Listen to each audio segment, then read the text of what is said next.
How to fix an internet connection is required to verify trust of developer iPhone distribution. Hello guys, this is Atticus and welcome back to another tutorial video.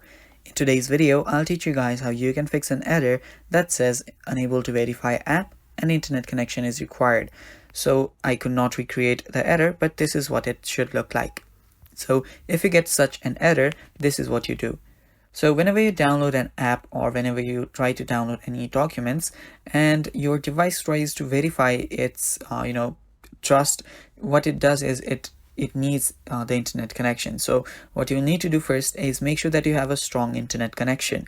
For that, you can head over to your Wi-Fi, first settings of course, and then head over to your Wi-Fi. Head over to your Wi-Fi and connect to your Wi-Fi. If you're already connected but it's still giving you that error, what you'll need to do is you'll need to turn off and turn back on your Wi-Fi. What this does is it reconnects to a stronger stable connection, and doing that your connection should reset. After doing that, if it still does not work, simply scroll down on your settings, search for general, tap on general, and there you'll find an option after you scroll down a bit called VPN and device management. Tap on it, and right there make sure that you're not connected to any VPN. If you are connected to any VPN, make sure that you disconnect first and then again try to open up your app.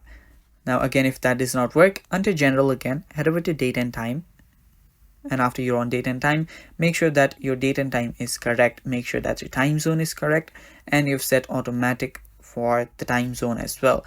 Now doing that, your problem should get fixed. Head over to your app again and then try to open it back, and that should fix the issue. Thanks for watching guys. That's all for today's video. Stay tuned for more, and bye bye.